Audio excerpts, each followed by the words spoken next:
Hello student, welcome back to Humanities Adda 24/7. This is Anita Sharma, your history mentor. Student, आज की इस video में बात करने वाले हैं हमारी हिस्ट्री का चैप्टर 7 जिसका नाम है an imperial capital Vijayanagar. Right, इसमें हम जो टॉपिक करने वाले हैं आज उसका नाम है Vijayanagar the capital and its environments. Right, environments का मतलब होता है उसके आस पड़ोस के जितने भी क्षेत्र हैं उनके बारे में भी, साथ साथ में विजयनगर के साथ साथ में उनके बारे में भी यहाँ पर बातचीत करने वाले हैं। ठीक है, डिस्कस करने वाले हैं, जरा ध्यान से समझिएगा, लास्ट तक वीडियो को जरूर देखिएगा क्योंकि अब आप अंडरस्टैंडिंग के बेस पर ही आपसे क्वेश्चंस पूछे जाएंगे। तो जितने अच्छे से आप चैप्टर को या टॉपिक को समझेंगे उतना ही अच्छा आप रिजल्ट लेकर आएंगे। ठीक है, चलिए, तो इससे पहले हमने क्या पढ़ा था? इससे पहले के वीडियो में हमने डिस्कस किया था हम्पी के बारे में। ठीक है, डिस्कवरी ऑफ हम्पी के बारे में। तो आज हम टॉपिक करने वाले हैं वो हम्पी के बाद वाला टॉपिक है जिसका नाम है Vijayanagar the capital of its and its environments. Right, तो सबसे पहले हम बात करते हैं, बिना टाइम वेस्ट किए सबसे पहले हम बात करते हैं किसकी? बात करते हैं हम इस टॉपिक की कि विजयनगर कहां से कहां तक स्ट्रेच था। ठीक है, और कहां कहां तक ये फैला हुआ था, क्या क्या चीजें इसमें थी, वो सारी चीजों के बारे में हम बात करने वाले हैं। तो बात करते हैं सबसे पहले Vijayanagar the capital and its environment की। ठीक है, एनवायरमेंट्स। तो विजयनगर वॉज, ठीक है, Vijayanagar was characterised by the distinctive physical layout and building style. देखो, इसका एक सबसे बड़ी इसकी पहचान या सबसे बड़ी खास बात इसकी ये थी कि इसे बहुत सुंदर सुंदर सी बिल्डिंग्स बनी हुई थी। ठीक है, जैसे रॉयल सेंटर में बहुत सुंदर सुंदर सी बिल्डिंग बनी हुई थी, टेम्पल्स बने हुए थे। तो अपने इसी ब्यूटीफुल बिल्डिंग्स की वजह से ही विजयनगर को बहुत दूर दूर तक जाना जाता है। वैसे तो काफी सारे फीचर्स हैं, फॉर एग्जांपल कि ये पूरे पहाड़ी इलाके के बीच में बसा हुआ था, लोकेटेड था, चारों तरफ इसकी पहाड़ियां ही पहाड़ियां थी। ठीक है, ये भी इसका बेस्ट फीचर है। राइट, और इसके पास में रिवर्स तुंगभद्रा और नदन साइड में आपकी कृष्णा रिवर फ्लो किया करती थी, ये भी इसके फीचर्स है। राइट, और उसके साथ साथ में हम पढ़ेंगे इसमें कि क्या क्या चीजें ऐसी थी जो इसके फीचर्स से जो है वो उसमें इंक्लूड की जाती है और किस तरह से ये बाकी के अदर स्टेट से इसको एक ज्यादा इंपॉर्टेंस दी गई। तो वो इंपॉर्टेंस किस लिए दी गई, क्या किस किस फीचर्स की वजह से, सारी चीजें बात करने वाले हैं। ठीक है, so Vijayanagara was located in the nature basin river the Tungabhadra which flow the northern easterly direction. अब जरा ध्यान से देखना, नॉर्दर्न ईस्टर्ली डायरेक्शन की बात कर रहे हैं बात। ठीक है, अब जैसे ये था आपका, ठीक है, तो ये विजयनगर, तो ये वाला जो एरिया आपका, ठीक है, ये वाला जो एरिया यहां पर कृष्णा रिवर फ्लो करती थी। कौन सी? कृष्णा रिवर। ठीक है, इसके विजयनगर के नदन साइड में। बात किसकी कह रहे हैं? ऐसा नहीं कि पूरे इंडिया के नदन साइड में, नहीं, विजयनगर के नदन साइड में। कौन से? नदन ईस्टर्ली साइड में। तो ये नॉर्थ हो गया, उसका ईस्ट साइड में ये होगा, तो यहां पर कृष्णा रिवर फ्लो करती थी और इसके यहां पर इस साइड में सदर्न पार्ट में तुंगभद्रा रिवर फ्लो करती थी। ठीक है, तो यहां पर हम क्या करेंगे? Tungabhadra river. Right, Tungabhadra river. ठीक है, तो ये फ्लो करती थी कहां से? ये जो Tungabhadra which flow the northern easterly, तो ये क्या करती थी? नदन ईस्टर्ली डायरेक्शन में फ्लो करती थी। ऐसा नहीं है कि ये यहां पर लोकेटेड थे, ये यहां से, इसको कह रहे हैं इसका फ्लो साइड जो था वो इधर की साइड था। Right, so as this one of the most arid zone of the peninsula many arrangements were. अब ये एरिड जोन क्या होता है? जो कि थोड़ा सा ड्राई एरिया होता है। ड्राई एरिया का मतलब जहां पर पानी की कमी देखी जाती है। तो इसमें पानी की कमी को पूरा करने के काफी सारे वाटर को लेकर के काफी सारे वाटर रिजर्वियर्स बनाए गए थे। ठीक है, वाटर के अरेंजमेंट्स किए गए थे ताकि लोगों को पानी की दिक्कत ना हो, पानी की प्रॉब्लम ना हो। Arrangements were made to store the rain water for the city. तो रेन वाटर को भी स्टोर किया जाता था। ठीक है, रेन वाटर को स्टोर किया जाता था, उसी रेन वाटर, स्टोर्ड वाटर को वो लोग अलग अलग कामों में यूज किया करते थे। Right, for example water tank of Kamalapuram tank and the Hiriya canal was use to irrigation and communication. अब ये जो तुंगभद्रा रिवर है, यहां से देखना, ये जो तुंगभद्रा रिवर है इसमें क्या किया गया था? तुंगभद्रा रिवर में तो इसमें ना, इसमें से ही कैनल बनाई गई। ठीक है, इसमें से ही कैनल बनाई गई। कैनल का मतलब क्या होता है? नहर होती है। तो तुंगभद्रा रिवर से जब कैनल बनाई गई, इस कैनल का फेमस कैनल है ये, जो जिससे कि जिस कैनल्स के थ्रू वहां पर विजयनगर एम्पायर में पूरे साम्राज्य में पानी आता था। ठीक है, वाटर की प्रॉब्लम वहां पर नहीं देखी जाती थी, मतलब अरेंजमेंट्स किए गए थे। तो ये क्या हो गया? ये हिरिया कैनाल हो गई बच्चे। ठीक है, इस हिरिया कैनाल से विजयनगर में पानी लाने के लिए, वाटर अरेंजमेंट्स करने के लिए इसके अलग अलग चैनल्स बनाए गए। ठीक है, चैनल्स बनाए गए जिसके थ्रू इस कैनल से पानी आता था, इस नहर से पानी आता था और इस तरीके से पूरे विजयनगर में वाटर की सप्लाई होती थी। क्लियर है? अब उसके बाद for example water from the Kamalapuram Kamalapuram tank भी बताऊंगी मैं, ठीक है। तो एक बहुत बड़ा सा टैंक था, ठीक है, आगे भी बताऊंगी, इसकी पिक्चर आई हुई है। एक बहुत बड़ा सा टैंक था, उसमें वाटर को स्टोर किया जाता था। तो जब भी ऐसे पानी की दिक्कत होती थी, उनको प्रॉब्लम होती थी, तो उस वाटर टैंक से, यानी कि जिसका नाम था कमलापुरम, इस कमलापुरम टैंक से वहां के लोग वाटर को यूज किया करते थे। किस किस में? हीरिया कैनाल और इसके कमलापुरम टैंक से वाटर को यूज किया करते थे इरिगेशन के लिए और कम्युनिकेशन के लिए, ठीक है। तो कम्युनिकेशन किसका हो गया? जो ये कैनाल बनवाई गई है, कम्युनिकेशन का मतलब होता है कि मतलब बोट से, शिप से, जो भी होता है कि एक जगह से दूसरी जगह पर जाना होता है, ठीक है, ट्रेडिंग के पर्पस से, किसी और पर्पस से, किसी और काम के लिए जाना होता था। तो आने जाने का जो सिलसिला था उसी को कम्युनिकेशन कहते हैं। तो जो कैनल्स बनवाई थी, ठीक है, जो रिवर थी, उनके जरिए कम्युनिकेशन होता था अदर एरियाज के साथ में।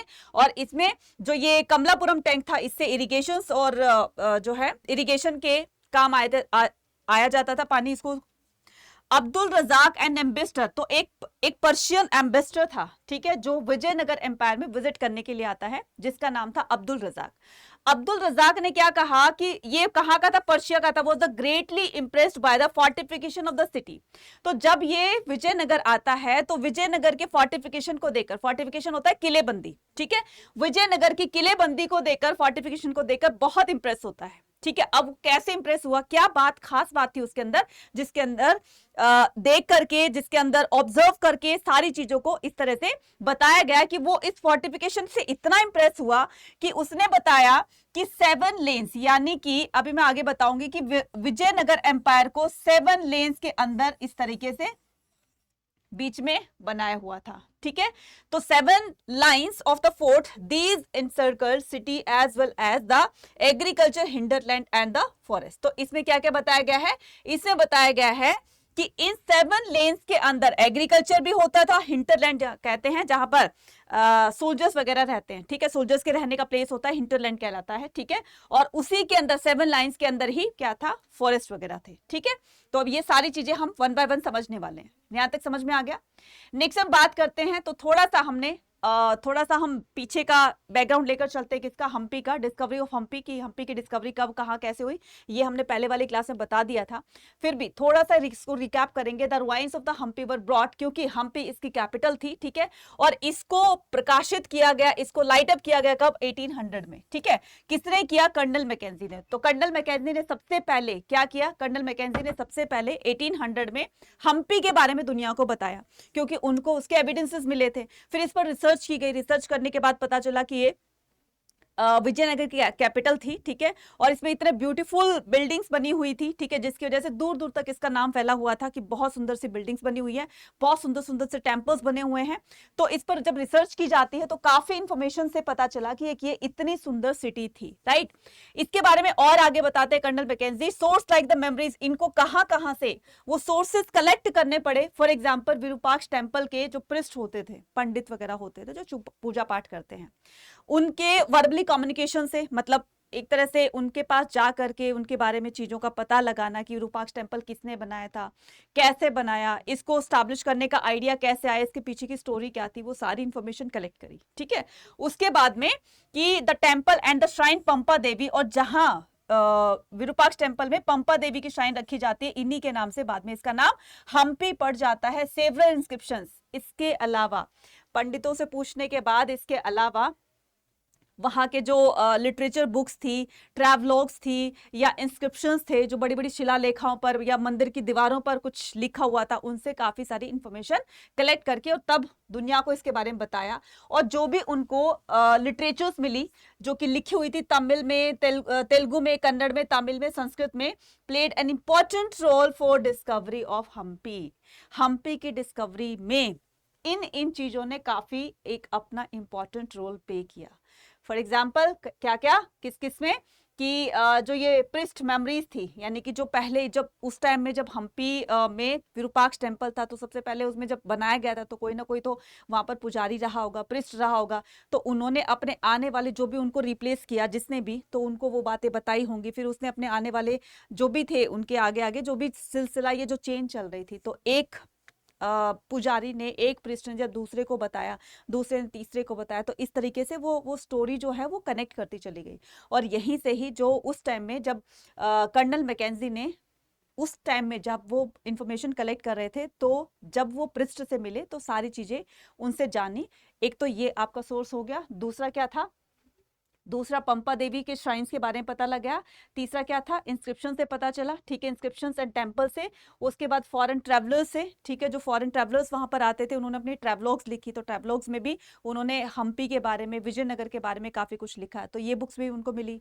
साथ साथ में तमिल, संस्कृत और कन्नड़ भाषा में लिखी हुई जो उनकी बुक थी, उनसे भी काफी कुछ पता चलता है किसके बारे में, हम्पी के बारे में। इन्होंने अपना एक हम्पी के डिस्कवरिंग में अपना एक इंपॉर्टेंट रोल प्ले किया, ठीक है। और ये क्या है, ये पूरे की पूरी देख रहे हो, ये पूरी हम्पी सिटी है। आज का कर्नाटक है ना, वो पहले कर्नाटक साम्राज्य जिसको बोलते थे, यानी कि विजयनगर बोलते थे, वो यही था, ठीक है। नेक्स्ट हम मूव ऑन करते हैं वाटर रिजर्वियर्स के बारे में, अभी हम बात कर रहे थे, ठीक है। तो water resources, fortification and the road. The royal centre was located in the south western part of the settlement which more the 60 temples. अब देखो यहाँ पर जो डायरेक्शंस होती हैं, ठीक है, ये आपकी नॉर्थ हो गई, साउथ हो गई, ईस्ट हो गई, वेस्ट हो गई, राइट। इनकी सब कार्डिनल डायरेक्शंस होती हैं। ये क्या हो गया, नॉर्थ ईस्ट हो गया, ठीक है, ये साउथ ईस्ट हो गया, ये आपका साउथ वेस्ट हो गया, और ये नॉर्थ वेस्ट हो गया। तो ये बात की गई है किसकी, साउथ वेस्टर्न पार्ट की, तो यानी कि इस वाले पार्ट की बात की गई है, ठीक है, इस वाले पार्ट की बात की गई है। तो इसमें बताया गया है कि the royal centre was located in the south western part of the settlement which had more 60 temples. इस वाले एरिया में, इस वाले एरिया के अंदर अंदर 60 टेम्पल्स थे। 60 क्या थे, 60 टेम्पल्स थे, जिसमें 30 buildings complex were identify as the palaces, जिसमें कि 60 टोटल इसमें बिल्डिंग्स बताई गई, जिसमें 30 पैलेसेस ऐसे थे जो रॉयल पैलेसेस कहे जा सकते हैं, कि बहुत ही अच्छे तरीके के, बहुत बड़े बड़े बने हुए थे। The king palace, in palaces में, यानी कि 30 पैलेसेस में सबसे बड़ा जो पैलेस था वो क्या, किसका था, वो किंग का पैलेस हुआ करता था, राजा था, ठीक है। राजा का महल सबसे बड़ा होगा, उनका पैलेस सबसे बड़ा होगा, तो 30 उसमें से पैलेसेस में से जो सबसे बड़ा पैलेस था वो किसका था, किंग का था। Was the largest enclosure the two head. अब ये इतना बड़ा था कि उसको, उसमें दो वो बनाए गए, क्या बोलते हैं, प्लेटफॉर्म्स बनाए गए। उन दो प्लेटफॉर्म में एक तो था ऑडियंस हॉल, दूसरा क्या था, महानवमी डिब्बा, ठीक है। तो दो प्लेटफॉर्म बनाए गए, कौन कौन से, ऑडियंस हॉल और महानवमी डिब्बा, ठीक है। Located on the bank of the highest point of the city, ठीक है। अब ये जो महानवमी डिब्बा आप देख रहे हैं, ये क्या है, ये महानवमी डिब्बा है, ठीक है, महानवमी डिब्बा। अब ये महानवमी डिब्बा क्या होता है, जैसे आपको पता चल रहा है महानवमी, ठीक है, कुछ पता चल रहा होगा, जब जैसे हमारे नवरात्रे आते हैं, 9 दिन के फेस्टिवल्स आते हैं, ऐसे ही वहां पर 9 दिन के फेस्टिवल्स को सेलिब्रेट किया जाता था, और 10th डे को पंपा देवी की बहुत बड़ी पूजा रखी जाती थी, और फिर इसको ओवर किया जाता था, इसको समाप्त किया जाता था, ठीक है। तो King Palaces was the largest enclosure, had 2 platform, first one is audience hall and the second is Mahanavami डिब्बा। अभी ऑडियंस हॉल क्या होता है, तो ये महानवमी डिब्बा था, जो कि पूरे विजयनगर एम्पायर के सबसे हाईएस्ट पॉइंट पर ये बना हुआ था, ठीक है। और जो ऑडियंस हॉल होता था, ऑडियंस हॉल किस लिए यूज किया जाता था, किस लिए बनाया गया था उसको, जब किंग अपने मिनिस्टर्स के साथ में कोई प्लान करता था, किसी पर किसी किंगडम पर या किसी राज्य पर अटैक करना है, उसकी स्ट्रेटजीज बनानी है, या अपने राज्य में डेवलपमेंट करनी है, एक्सवाइजेड कोई भी अपना जो प्लान किया करता था, जो अपनी स्ट्रेटजीज बनाते थे, मिनिस्टर के साथ डिस्कस करके, और वो तब उसको प्लान आउट किया करते थे। तो जो वो डिस्कशन हॉल था, उसी को ही ऑडियंस हॉल कहते हैं, जहां पर राजा अपने मिनिस्टर्स के साथ में योजनाएं बनाया करता था, ठीक है। उसके बाद located on one of the highest point city, that the Mahanavami Dibba is a massive platform rising from a base about the 11,000 square feet। तो ये क्या बताया गया है, 11,000 स्क्वायर फीट के बारे में बताया गया है कि ये कितनी हाइट पर था, ये 11,000 स्क्वायर फीट की हाइट पर बना हुआ था। इतने मतलब सरफेस एरिया से, ये आपका सरफेस एरिया देख रहे हो, इससे 11,000 स्क्वायर फीट की ऊंचाई पर ये बनाया हुआ था। तो उसको ऐसे भी लिख सकते हैं, to a height the 40 feet, ठीक है। तो ये जमीन से 40 फीट की ऊंचाई पर बना हुआ था, ठीक है। ध्यान रखना, ये स्क्वायर फीट और ये फीट है। Different ceremonies like the worship of the image, इसमें काफी सारे सेरेमनीज, यानी काफी सारी चीजों को यहाँ पर सेलिब्रेट किया जाता था। फॉर एग्जाम्पल, किस किस चीज को यहाँ पर सेलिब्रेट किया जाता था, ठीक है। For example, worship of the image, ठीक है, worship of the state horse and the sacrifice of the buffalo. तो पंपा देवी की इमेज को रख करके, और उनको क्या करना होता था, उनको वर्शिप करना होता था, एक बड़ा सा हवन यज्ञ करना होता था, ठीक है। उसके बाद worship of the state host, ठीक है। तो पंपा देवी की इमेज को रखकर उसकी पूजा पाठ की जाती थी, राइट। और साथ में जो भी उनके जो भी क्या बोलते थे, उनके जो भी मतलब कोई ग्रेट पर्सनालिटी होती थी, साथ में उनको भी यहाँ पर मेडिटेट किया जाता था, याद किया जाता था। एंड द सेक्रीफाइस, और जब बड़ा सा हवन यज्ञ करवा दिए जाते थे तो उसके बाद बफेलोज की या फिर अदर एनिमल्स की बलि दी जाती थी, उसको सेक्रीफाइस किया जाता था, वर परफॉर्म्ड इन द विजयनगर। अब इस पे बात करते हैं कि यहाँ पर और क्या क्या चीजें, जैसे हमारे नवरात्रों में क्या होता है कि 9 डे का सेलिब्रेशन होता है, राइट।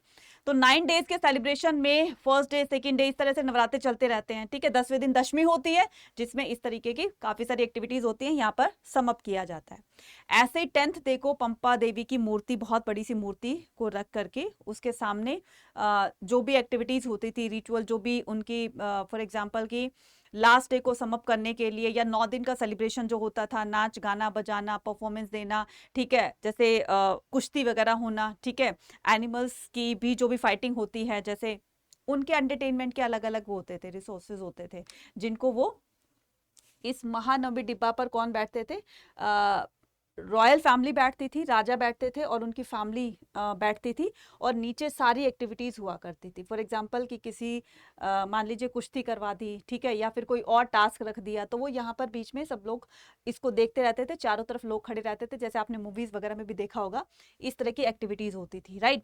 10th डे को पूरा समअप कर दिया जाता था, पूजा पाठ करने के बाद उसमें बफेलो की या अदर एनिमल्स की बलि दी जाती थी। Some beautiful temple in the royal centre are lotus Mahal. इसके अलावा रॉयल सेंटर में, रॉयल सेंटर कहते हैं जहां पर रिच लोग रहा करते थे, तो मैंने बताया ना कि 60 उसमें बिल्डिंग्स बनी हुई थी, ठीक है, जिसमें 30 पैलेसेस थे। तो इन 30 पैलेसेस में, 30 बड़ी बड़ी बिल्डिंग्स में, फॉर एग्जाम्पल लोटस महल, हजार राम टेम्पल्स वगैरह भी ये बने हुए थे। 60 टेम्पल्स की बात हो रही है, ठीक है। तो उनमें से 60 बिल्डिंग्स में से कुछ अदर टेम्पल्स भी थे जो कि बहुत फेमस थे, लोटस महल और हजार राम टेम्पल। ये दोनों ही कहाँ पर है बच्चे, ये दोनों ही कर्नाटका में है, ठीक है। कहाँ पर है दोनों, कर्नाटका में,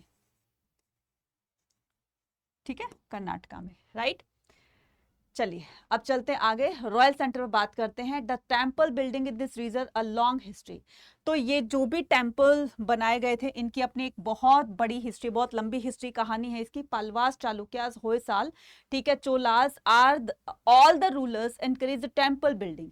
तो ये जितने भी आप रूलर्स देख रहे हैं ना, ठीक है, ये जितने भी आप पालास के, चालुक्या के, होयसाल के, चोलास के जितने भी रूलर्स थे, वन बाय वन जो भी आते गए, जिनको रिप्लेस करते गए, तो उन्होंने ना टेम्पल के कंस्ट्रक्शन में काफी ध्यान दिया, है ना। बड़े बड़े टेम्पल्स बनवाए, गोपुरम्स बनवाए, गोपुरम टेम्पल्स को कहते हैं, ठीक है।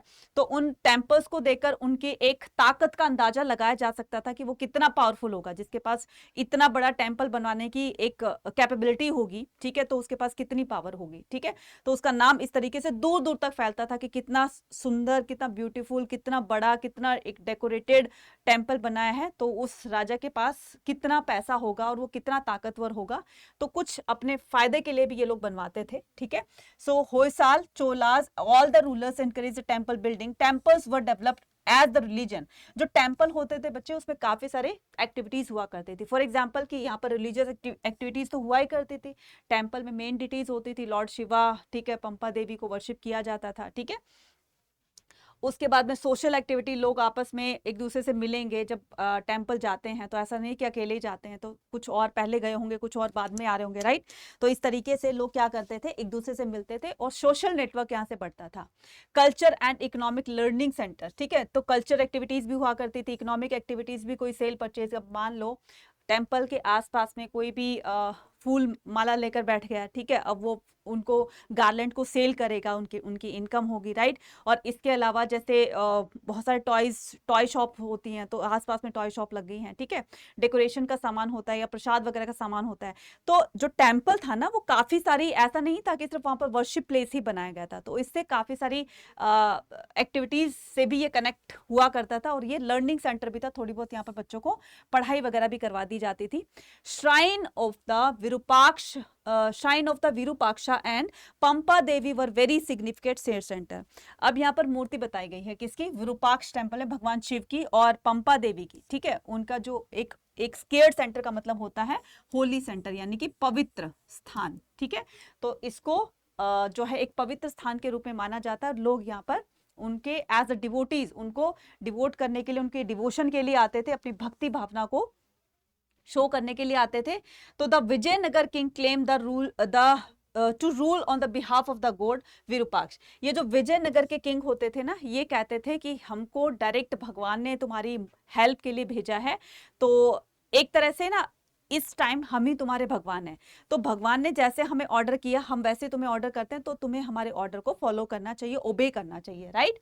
तो ये अपने आप को क्या कहते थे, they Vijayanagara kings claimed to rule on the behalf, कि वो कहते थे कि हम गॉड विरूपाक्ष ने हमें आपकी हेल्प करने के लिए हमें इस धरती पर भेजा है कि तुम्हें लोगों की हेल्प करनी है, तो एक तरह से वही हमें गाइड करते हैं, तब हम जाकर आपको ऑर्डर करते हैं।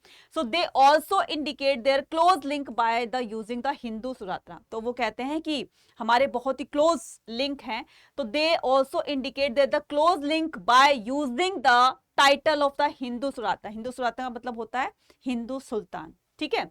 तो of the Arabic term that is sultan, meaning of the Hindu sultan in term of the temple architecture.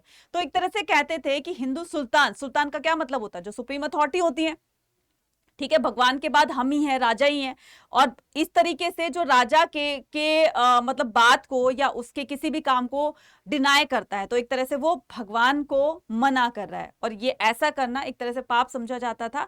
तो राजा के दिए हुए ऑर्डर को सभी फॉलो किया करते थे, इस तरीके से वो अपने आप को एक गॉड के बिहाफ पर कहने वाले, रूल करने वाले रूलर कहलाते थे। In the term of the temple architecture Rayas gopuram, और अगर बात करें किसकी, in the term of the temple की, ठीक है, टेम्पल के पर्सपेक्टिव में बात करें हम, ठीक है, तो उसका आर्किटेक्चर यानी कि उनके बनाने का स्टाइल, ठीक है, Rayas gopuram and the royal gateways and the mandap और the pavilion were developed by the rulers of the Vijayanagara empire. अब देखो यहां पर कई बार क्वेश्चन पूछा जाता है, किस पर क्वेश्चन पूछा जाता है, टेम्पल पर, कि टेम्पल का स्ट्रक्चर कैसे होता था, ठीक है, जो साउथ में विजयनगर में खासकर के टेम्पल पाए जाते थे, उनका स्ट्रक्चर कैसे होता था, तो ध्यान से देखना, ठीक है।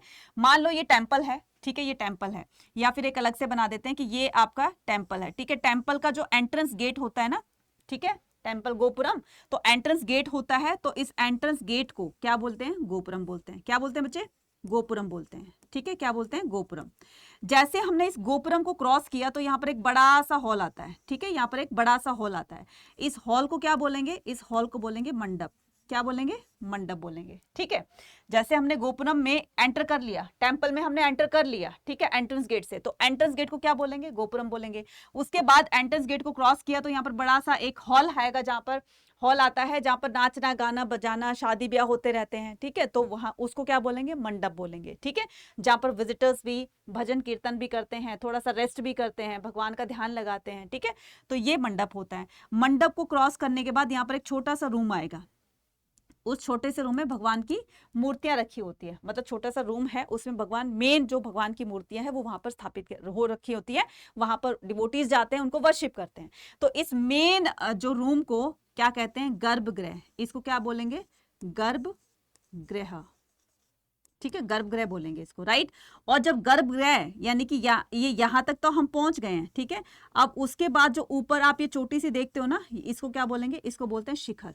इसको क्या बोलते हैं, शिखर। शिखर का क्या मतलब होता है, सबसे ऊंचा पोर्शन, सबसे ऊंचा पार्ट मंदिर का, टेम्पल का, उसको शिखर बोलेंगे। फिर से सुनना, एंट्रेंस गेट को क्या बोलेंगे, गोपुरम बोलेंगे, तो नंबर 1 पे ये आ जाएगा, नंबर 2 पे ये आ जाएगा मंडप, नंबर 3 पे आ जाएगा गर्भगृह, और नंबर 4 पे आ जाएगा शिखर। इसको बहुत बहुत बार ये लगा लो कि 101% ये आपके सीयूटी एग्जाम में पूछा जाता है, तो ध्यान से देख लेना। और कई बार टेम्पल का स्ट्रक्चर आपके बोर्ड एग्जाम में भी उसको डिस्क्रिप्शन मैनर में पूछने के लिए बताया जाता है, तो आप उसको क्या करोगे, इस तरीके से डिफाइन कर दोगे, ठीक है। तो इस तरीके से आपको क्या करना है, टेम्पल का स्ट्रक्चर बताना है, और अगर टेम्पल के स्ट्रक्चर के साथ में अगर आप अपने क्वेश्चन को डिफाइन करते हैं तो मार्क्स आपको फुल मिलने के चांसेस होते हैं, ठीक है। नेक्स्ट मूव ऑन करते हैं। नेक्स्ट क्या कहता है कि ये जो अब्दुल वो आया था, रज़ाक आया था, इसने क्या किया था, ये पर्शियन एम्बेसडर था, तो इसने जो विजयनगर की 7 लाइंस के बारे में बताया था कि किस तरह से विजयनगर को फोर्टिफाइड किया हुआ था 7 लाइंस के अंदर में, ठीक है। तो इस तरीके से 7 लाइन के अंदर ये जो लाइन होती है ना, आप देख रहे हो ना दीवार, तो इस तरीके की दीवार बनाई हुई थी 7, ठीक है। उस 7 लाइंस में क्या होता था, अब मान लो इस तरीके से ये बीच में क्या था, विजयनगर एम्पायर, ये क्या था, विजयनगर, ठीक है। अब इसके सबसे आउटर पार्ट पर सबसे जो पहली लाइन थी, यानी कि अब मैं 7 लाइंस को आपको डिस्क्राइब करके बता रही हूँ कि 7 लाइंस को किस तरह से आपको डिस्क्राइब करना है, और ये क्वेश्चन आपका बहुत बार आ चुका है पीवाईक्यूज में। तो सबसे पहले आउटर पार्ट पर क्या था, पहाड़ी एरिया था सारा, मैंने बताया ना इसका हिली एरियाज था सारा, ठीक है। तो इसके चारों तरफ क्या था, हिली एरियाज था। याद करो जरा रामायण वाला पार्ट, जो पहाड़ी क्षेत्र में जो बाली और सुग्रीव 2 भाई थे, रूल करते थे ना, ये वही पहाड़ियों के बीच में बना हुआ विजयनगर है, जो पहले कभी किष्किंधा हुआ करता था, जहां पर बाली और सुग्रीव रूल किया करते थे, ठीक है ना। तो चारों तरफ से पहाड़ियों पर घिरा हुआ था। ये बहुत अच्छी बात है कि अगर दुश्मन अगर आता भी है तो पहले उसको पहाड़ियों को क्रॉस करना होगा। फिर उसके बाद फर्स्ट लाइन आती है, उसके बाद फर्स्ट लाइन आती है। तो फर्स्ट लाइन में क्या किया हुआ था, फर्स्ट लाइन में these encircle not only the city but also the agriculture hinterland और द फॉरेस्ट, ठीक है। तो उसके बाद फर्स्ट लाइन में क्या हुआ था, यहां पर एग्रीकल्चर की जाती थी, ठीक है। अब किसी तरह से उन्होंने क्या किया, पहाड़ियों को क्रॉस कर लिया। उसके बाद यहां पर देखेंगे कि यहां पर तो एग्रीकल्चर हो रखा है, ठीक है। एग्रीकल्चर, तो फर्स्ट लाइन में एग्रीकल्चर होता था, सेकंड में क्या होता था, फिर सेकंड लाइन आती थी, सेकंड लाइन में क्या होता था, सेकंड लाइन में हिंटरलैंड था, ठीक है। सेकंड लाइन में क्या था, हिंटरलैंड। हिंटरलैंड किसको बोलते हैं, जहां पर सैनिक वगैरह रहते थे, ठीक है। ये जो सेकंड लाइन है ये क्या हो गई आपकी, हिंटरलैंड, ठीक है, हिंटरलैंड होगी। इसके बाद में थर्ड लाइन होगी, थर्ड लाइन में क्या हो जाएगा, थर्ड लाइन में गार्डन हो जाएंगे, ठीक है, ये गार्डन हो गए। फोर्थ लाइन में इस तरीके से, फोर्थ लाइन में क्या था, फोर्थ लाइन में यहाँ पर रेजिडेंशियल एरिया था, ठीक है। उसके बाद में फिफ्थ लाइन आ जाएगी, तो फिफ्थ लाइन में क्या था, फिफ्थ लाइन में आपका मार्केटिंग वगैरह हो जाएगी। सिक्स लाइन में क्या था, सिक्स लाइन में पूरा एक वो बनाया हुआ था, मतलब इस तरीके से राजा के पैलेस का, ठीक है। तो एक पार्ट ऐसे खुला छोड़ा हुआ था कि किसी अदर एक्टिविटीज के लिए, ठीक है। तो वो सारी चीजें इस तरीके से 7 लाइंस में डिवाइडेड थी। अब आप ये सोचो कि जब दुश्मन इन पहाड़ियों को क्रॉस कर लेगा, फर्स्ट लाइन में आएगा तो देखेगा कि यहाँ पर तो यार कुछ भी नहीं है, यहाँ पर तो लोग कल्टीवेशन कर लें, खेती बाड़ी है, कुछ नहीं है, अंदर तो है ही नहीं कुछ भी। चलो ठीक है, उसको पता लग गया, जैसे तैसे इसको भी क्रॉस कर लिया, ठीक है। नेक्स्ट पे आएगा यहाँ पर हिंटरलैंड, यानी कि यहाँ पर सैनिक जो पहले से ही तैनात हैं, तो यहाँ पर इनको रोकने की कोशिश करेंगे। चलो इनको भी क्रॉस कर लिया। फिर यहाँ तक आते आते तो 7 तक आते आते तो उनकी हालत वैसे ही खराब हो जाती थी, ठीक है ना। तो क्या करेंगे, छोड़ो यार, क्या ही करना है, ठीक है। ये तो ऐसे है जैसे किसी बहुत कीमती चीज को, बहुत ही प्रेशियस थिंग्स को किसी 7 लॉक्स के अंदर बंद करके रखा जाता है, 7 तालों के भीतर, जिसको बोलते हैं ना कि बहुत ही प्रोटेक्शन के रूप में उसको रखा जाता है कि बस इसको कोई नुकसान ना पहुंचे। सेम वैसे ही ये विजयनगर था। इतने अच्छी तरीके से फोर्टिफिकेशन किया हुआ था इसका कि दुश्मन सोच भी नहीं सकता था अंदर तक जाने की, ठीक है। और इसका जो मेन एंट्रेंस गेट होता था, फर्स्ट लाइन में जो मेन एंट्रेंस गेट होता था, यहाँ पर इस गेट पर ना वो बैठे होते थे, वॉचमैन बैठे होते, यानी कि यहाँ पर वॉचमैन बैठे होते थे 2। तो कौन आ रहा है, कौन जा रहा है, तो ये सारी एक्टिविटीज को ऑब्जर्व किया करते थे और इसकी पूरी की पूरी रिपोर्ट राजा को दिया करते थे, ठीक है। इतना इसको खूबसूरत तरीके से बनाया हुआ था, इतना इसको 7 लाइंस के अंदर प्रोटेक्ट किया हुआ था।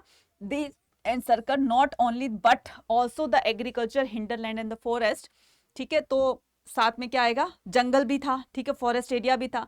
The outer most wall linked the hills surrounding the, मैंने बताया ना किस तरह से आउटर पार्ट जो था हिल से सराउंडेड था ये। These massive the missionary constructed the slightly, ठीक है, टैपर्ड, राइट, नो मोर्टार। अब ये जो आप दीवार देख रहे हो ना, इस तरह की जो दीवार देख रहे हो, आप देख रहे हो इसमें कहीं भी जब ये बनाई गई थी दीवार, इसमें कहीं भी सीमेंट का या किसी और अदर चीज का इस्तेमाल नहीं किया गया था पत्थरों को या ईंटों को ज्वाइंट करने के लिए। ईंटें तो होती नहीं थी, पूरा पत्थर से, हिली एरियाज में क्या मिलेगा, पत्थर ही मिलेंगे ना।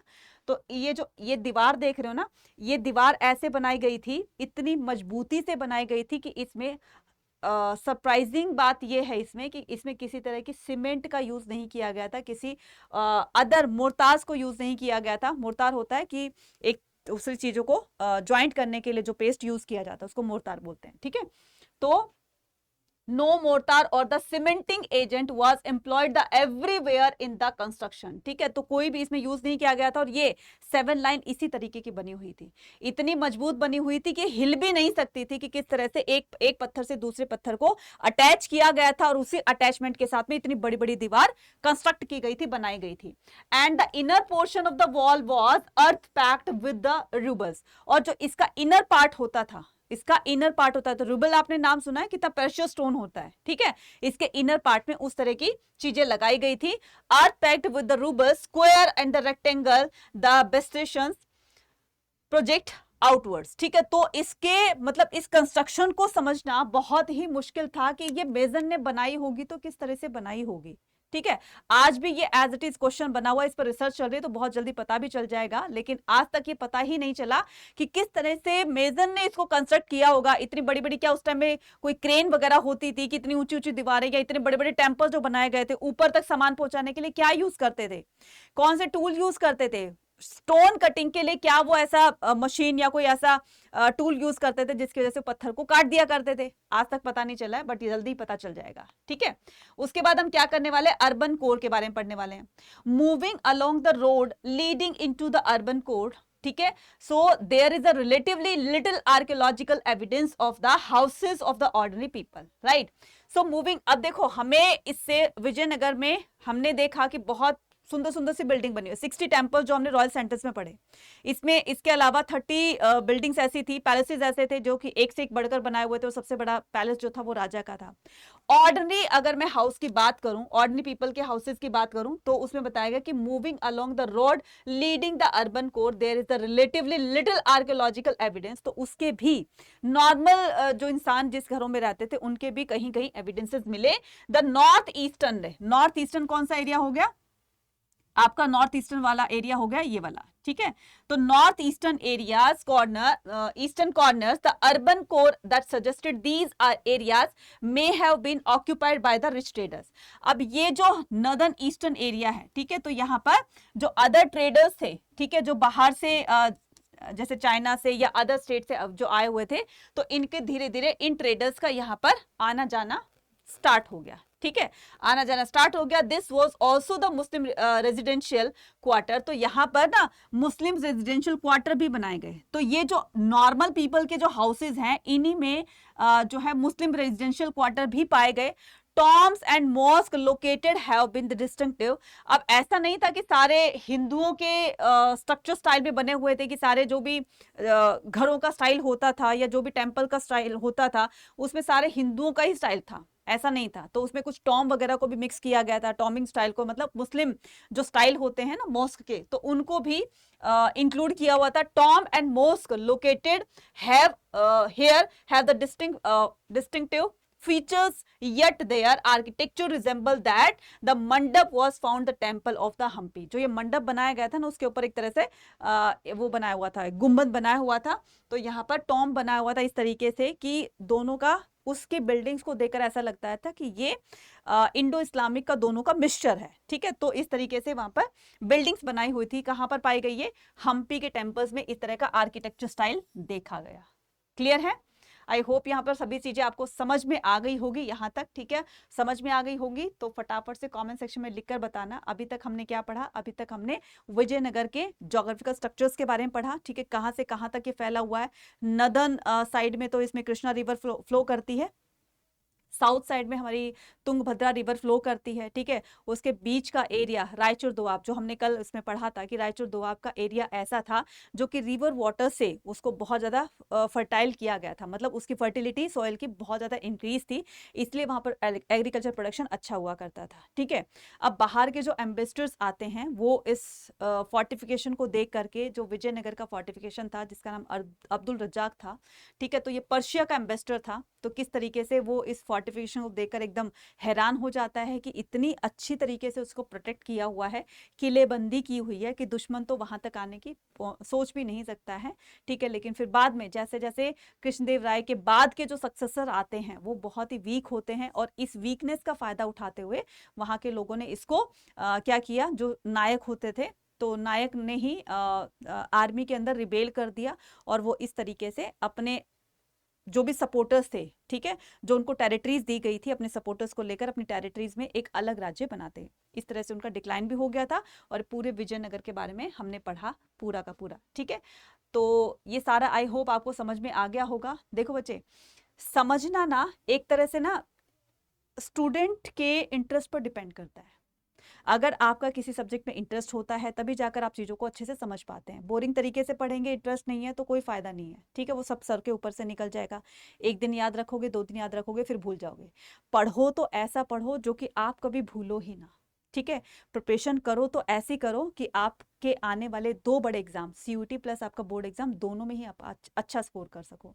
और ऐसा याद रखो कि ना सिर्फ ये 2 एग्जाम है, बल्कि जो आप आगे आप कॉम्पिटिटिव एग्जाम्स भी दोगे, तो अगर इन चैप्टर से कोई क्वेश्चन आता है, वैसे history, political science, geography, economics, ये ऐसे सब्जेक्ट्स हैं जो कि आपके हर कॉम्पिटिटिव लेवल एग्जाम में पूछे जाते हैं। ठीक है, तो कॉम्पिटेंसी बेस्ड जो क्वेश्चन होते हैं उसमें आपकी अंडरस्टैंडिंग को चेक किया जाता है, जो कि आपके सीयूटी में प्लस बोर्ड एग्जाम में दोनों काम आने वाले हैं। ठीक है, तो आपको क्या करना है, हर कंसेप्ट पर अपनी पकड़ बनानी है। पकड़ बनाने के बाद क्या करना है, आपको सिलेबस आपका खत्म हो गया, फिर आपको रिवीजन डालनी है। जितनी अच्छी रिवीजन करोगे उतनी अच्छी आपकी अंदर परफेक्शन आती चली जाएगी। फिर जब एक बार रिवीजन हो जाएगी, फिर उसके बाद प्रैक्टिस करनी है आपको। जितने ज़्यादा क्वेश्चन लगाओगे, तरह तरह के क्वेश्चन, वैरायटी ऑफ क्वेश्चंस आप सॉल्व करोगे, चाहे वो सब्जेक्टिव है, ऑब्जेक्टिव है, मैच द फॉलोइंग है, ठीक है, डेट से पूछे गए हैं, असर्शन रीजनिंग के क्वेश्चन पूछे गए हैं, तो इस तरह के आप क्वेश्चंस की डिफरेंट क्वेश्चंस की प्रैक्टिस करोगे, तब जाकर आपको सारी चीज़ें क्लियर होगी। और इन्हीं से ही सिलेबस कवर, ठीक है, उसके बाद सिलेबस में आपका हर टॉपिक का, हर कंसेप्ट का क्लियरेंस होना बहुत ज़रूरी होता है। साथ साथ में फिर रिवीजन के लिए आपको नोट्स वगैरह चाहिए होंगे, पीडीएफ वगैरह चाहिए होगी, है ना। उसके बाद में प्रैक्टिस सेट के लिए आपको, प्रैक्टिस करने के लिए आपको मॉक टेस्ट चाहिए होंगे, प्रैक्टिस क्वेश्चंस चाहिए होंगे, साथ में आपको पीवाईक्यूज चाहिए होंगे, ठीक है, सैम्पल पेपर्स चाहिए होंगे। तो ये सारी चीज़ें आपको मिल सकती है कहाँ पर, हमारे इस श्रेष्ठ बैच में। ठीक है, हमारे इस श्रेष्ठ बैच में, तो श्रेष्ठ बैच में आपको CUET प्लस आपके बोर्ड एग्जाम दोनों की प्रिपरेशन करवाई जाती है। ठीक है, CUET प्लस बोर्ड एग्जाम दोनों की प्रिपरेशन करवाई जाती है श्रेष्ठ बैच में। ठीक है, इस पर आपको मिल रहा है पूरा 17% का डिस्काउंट, जब आप कूपन कोड यूज करोगे Y489। ठीक है, तो 17% का डिस्काउंट पाने के लिए आपको ये कूपन कोड यूज करना पड़ेगा, जिस पर आपको इसमें श्रेष्ठ बैच में आपको सारी चीजें मिलेगी। आपको रिकॉर्डेड, पहले तो लाइव क्लासेस आप टीचर्स के साथ मिलोगे, ठीक है, पूरे 12 मंथ की वैलिडिटी आपके पास रहेगी। साथ साथ में आपके जो भी रिकॉर्डेड वीडियोस रहेंगे, कि आपको एक बार चैप्टर समझ में, टॉपिक समझ में नहीं आया, तो फिर आप उसको 2 से 3 बार भी देख सकते हैं, क्योंकि वीडियोस आपके पास रहेंगी। ठीक है, उसके बाद जब रिवीजन का टाइम आएगा, तो जो भी टीचर्स के नोट्स होते हैं, जो भी हम आपको नोट्स देंगे या ई बुक्स देंगे, तो आप उनसे रिवीजन अच्छे से कर सकते हो। उसके बाद मॉक टेस्ट। मॉक टेस्ट ऐसा होता है, मॉक टेस्ट का नाम ही अपने आप में एक बहुत बड़ा अम्ब्रेला टर्म है, जिसको हम बोल सकते हैं, है ना। मॉक टेस्ट एक बार आपने सॉल्व कर लिया ना, इसका मतलब आपका 90% जो एग्जाम का जो डर होता है, फियर होता है, वो निकल जाता है। ठीक है, तो मॉक टेस्ट भी आपको लेटेस्ट पैटर्न पर करवाए जाते हैं, और सैंपल पेपर्स और पीवाईक्यू से आपको बहुत हेल्प मिलेगी आपके दोनों एग्जाम में स्कोर अच्छा करने के लिए। तो आप जल्दी से बैच को ज्वाइन कर लीजिए। ऑलरेडी क्लासेस जो हैं वो स्टार्ट हो चुकी हैं। ठीक है, 16 अगस्त से इसकी क्लासेस स्टार्ट हो चुकी हैं। अगर आपने एक क्लास मिस कर दी है, तो अभी ज़्यादा टाइम नहीं हुआ है, क्योंकि वो आपको रिकॉर्डेड फॉर्म में मिल जाएगी। तो फटाफट से श्रेष्ठ बैच को ज्वाइन कीजिए। अब ये आता है आपका महापैक। महापैक में क्या है कि साल भर में जितने भी बैचेस निकलेंगे, उन सभी का एक्सेस आपको मिल जाता है। मतलब आपने एक बार इस महापैक में एनरोल कर लिया, इसके बाद आपको कोई पैसा नहीं देना पड़ेगा। जितने भी बैचेस आएंगे, आप बार बार अपने रिवीजन के लिए सिलेबस को जितनी बार भी नए बच्चे आ जाएंगे, तो ये महापैक वाले उनके साथ अपने आप ऐड हो जाएंगे, उनको कोई दोबारा पैसा नहीं पे करना पड़ेगा। अगर आप चाहते हैं कि मैम मैं तो सीयूटी की तैयारी बाद में करूंगा या करूंगी, पहले मैं अपने क्लास 12th बोर्ड एग्जाम की तैयारी करूंगी, तो उसके लिए, ठीक है, उसके लिए आपको 2549 का ये बैचेस है आपका, कौन सा, इग्नाइट बैच। ठीक है, जिसमें आपको सिर्फ डोमेन सब्जेक्ट ही करवाए जाएंगे। ठीक है, जो कि आपका हिस्ट्री, ज्योग्राफी, पॉलिटिकल साइंस और इकोनॉमिक्स है। ठीक है, तो इस पर भी मैक्सिमम डिस्काउंट मिल सकता है, जब आप कूपन कोड यूज करेंगे Y489। देखो बच्चे, सोचते रहोगे ना कि हाँ ठीक है, आज नहीं कर लेंगे, आज नहीं कर लेंगे, अभी तो बहुत टाइम पड़ा है। टाइम बहुत नहीं पड़ा है, क्योंकि सिलेबस बहुत सारा है। ठीक है, और आपको बोर्ड एग्जाम के बाद 15 से 20 दिन का टाइम मिलेगा अपने सीयूटी एग्जाम को प्रिपेयर करने के लिए। इतना टाइम होगा नहीं, क्योंकि 15 से 20 दिन में हम रिवीजन ही कर पाएंगे, सिलेबस पूरा कवर नहीं होगा। सिलेबस वही कवर कर पाएगा जो उसको इनिशिएट कर चुका है ना। 3 से 4 महीने में आपकी एक अच्छी तरीके से सिलेबस की रिकवरी हो जाएगी। ठीक है, रिवीजन भी हो जाएगी, और बाद के टाइम में जब आप बोर्ड एग्जाम के बाद सीयूटी की तैयारी करोगे, तो उसमें एक बार और रिवीजन मार लेंगे। तो अब आपके ऊपर डिपेंड करता है कि आप दोनों सब्जेक्ट की तैयारी, दोनों ही एग्जाम की तैयारी एक साथ करना चाहते हैं या फिर अलग अलग करना चाहते हैं। मैंने दोनों को बता दिया है। ठीक है, अगर आप चैनल पर नए हैं तो फटाफट से चैनल को सब्सक्राइब कर लीजिए। अब इसमें एनरोल करने के लिए आपको क्या करना पड़ेगा, एनरोल करने के लिए आपको सीधा जाना पड़ेगा कहाँ पर, गूगल बाबा के पास, ठीक है। तो गूगल पर गए, फिर यहाँ पर हमने अड्डा 24/7 टाइप किया। जैसे हमने टाइप किया तो यहाँ पर फर्स्ट ऑप्शन पर क्लिक करने हैं। उसके बाद यहाँ आपका आ रहा है ऑल कोर्सेज। तो जैसे हमने ऑल कोर्सेज पर क्लिक किया, ये रहा आपका क्लास 12th का, ये रहा, और class under grade entrance exam जिसमें आपके CUT प्लस बोर्ड एग्जाम दोनों की तैयारी करवाई जा रही है, ये रहा आपका आर्ट्स का, ठीक है। तो आपने क्या करना है, ठीक है, तो अपने जो भी नियर डियर है ना, चाहे वो साइंस का है कॉमर्स का है, उनको भी बता देना। तो सबके लिए है ये, कॉमर्स का भी है, साइंस का भी है और आर्ट्स का भी है। तो आपको क्या करना है, इस पर क्लिक करना है, ठीक है। सबसे पहले मैं इसके फीचर्स बता देती हूँ। अगर आपको ऐप के रिगार्डिंग, मतलब कोर्स के रिगार्डिंग, एडमिशन के रिगार्डिंग कोई भी क्वेरी चाहिए तो आप गिवन नंबर पर कॉल करके पता कर सकते हैं, ठीक है। ये कॉन्टैक्ट नंबर है, आप इस पर पता कर लीजिए। एक्सपर्ट फैकल्टीज आपको पढ़ाएंगी, ठीक है। इंटरेक्टिव क्लासेस आपको मिलेगी। आपको भी पता है कि यूट्यूब पर अड्डा 24/7 जो है वो क्या है, दी बेस्ट आपका प्लेटफॉर्म है। तो आप इसमें क्या कर सकते हैं, इसमें आप एक्सपर्ट फैकल्टीज से आपको पढ़ना है, ठीक है। उसके बाद इंटरेक्टिव क्लासेस मिलनी है, रिकॉर्डेड वीडियोस आपके पास रहेंगी, ठीक है। लिमिटेड बैच रहेगा, तो ऐसा ना हो कि बैच फुल हो जाए फिर आप पीछे रह जाओ, क्योंकि इस बार जो आपका CUT प्लस बोर्ड एग्जाम है, तो CUT में इस बार आपका कंपटीशन होने वाला बहुत बहुत ज्यादा टफ, ठीक है। कहने का मतलब 20 से 25 लाख बच्चे, 20-22 से लाख बच्चे आपको इस बार CUT में एक कॉम्पिटिटर्स की तरह मिलेंगे, ठीक है। अब उनमें से पॉइंट से बच्चा आगे पीछे हो जाएगा। पॉइंट से आपको ड्रीम यूनिवर्सिटी मिल भी सकती है, नहीं भी मिल सकती है। इस टाइम जो 2023 में बहुत सारे बच्चे ऐसे हैं जो कि ये सोचकर बैठे थे कि हम बाद में तैयारी करेंगे, बाद में प्रिपरेशन करेंगे, और जिन बच्चों ने पहले से ही प्रिपरेशन कर रखी थी 100% टाइलर बन गए, ठीक है। उनका जो ड्रीम कॉलेज था, तो कहीं ना कहीं उनकी तैयारी का इफेक्ट उनके इस ड्रीम से कनेक्ट हुआ ना, ठीक है। तो जिसने पहले से तैयारी शुरू कर दी थी, बाद में एक अच्छी खासी रिवीजन लेकर गए, तभी तो वो 100% टाइलर बने, ठीक है। तभी उनको उनके ड्रीम यूनिवर्सिटी के टॉप कॉलेज में एडमिशन मिला। मैडम हमें एडमिशन नहीं मिला, मैडम अब क्या करें, हमारा तो स्कोर इतना कम आया है, अब क्या करेंगे। तो आपको ये रिग्रेशन नहीं होनी चाहिए कि हमारा स्कोर कम आया, क्यों कम आया ये सोचिए ना, कारण जानने की कोशिश कीजिए, रीजन जानने की कोशिश कीजिए क्यों आया। क्योंकि आपने उस लेवल की पढ़ाई नहीं करी। टारगेट सोचा है आपने कि मुझे तो हिंदू कॉलेज में, मुझे मिरांडा कॉलेज में, ठीक है, मुझे एडमिशन लेना है, मुझे हंसराज कॉलेज में एडमिशन लेना है। कैसे लोगे, जितना गुड़ डालोगे उतना मीठा होगा। कहने का मतलब ये कि जितनी आपने प्रिपरेशन की है अपने एग्जाम को लेकर के, जितना आप सीरियस थे, उस हिसाब से आपके मार्क्स आ गए। अगर रैंडमली यही सोचते रहे कि आज नहीं कल, अभी तो बहुत टाइम पड़ा है, तो फिर पीछे रह जाओगे बच्चे, ठीक है। तो जरा ध्यान से सोचिएगा। तो आपको क्या करना है, यहाँ पर बाय नाउ का ऑप्शन है, क्लिक करना है, फिर यहाँ पर कूपन कोड लगाना है। क्या कूपन कोड लगाना है आपको, Y489। बस ये कूपन कोड लगा देना है और आपको मैक्सिमम डिस्काउंट आपको इसमें मिल जाएगा, ठीक है। तो मैक्सिमम डिस्काउंट पाने के लिए आपको क्या करना है, Y489 कूपन कोड लगा देना है। चाहे आप क्लास 12th का बैच ले रहे हैं, चाहे वो आप श्रेष्ठ बैच ले रहे हैं, तो इसमें कूपन कोड लगा करके आपको पूरा कितना 17% का डिस्काउंट मिल रहा है, ठीक है। तो 8714 वैलिडिटी कितनी है, पूरे 12 मंथ की, पूरे 12 महीने के लिए आपको फी पे करनी है, कितनी 8714। अगर आप ट्यूशन भी, ऑफलाइन ट्यूशन भी जाते हैं तो पर सब्जेक्ट 1000 रुपीज देते हैं, 4 सब्जेक्ट के आप 4000 रुपीज देते हैं, तो 12 महीने में कितने हो गए, 48,000 हो गए। लेकिन यहां पर तो सिर्फ आपके 8714 आपको पे करना है, बाकी 12 महीने तक आपके पास वो सारी चीजें रहेगी, जिसमें आपको हर चीज वो दी जा रही है, हर वो स्टडी मटेरियल में सारी चीजें इंक्लूड है जो आपके एग्जाम के प्रिपरेशन में आपको बहुत हेल्प करेंगी, ठीक है। मिलते हैं अपनी नेक्स्ट वीडियो में, till then take care, bye bye.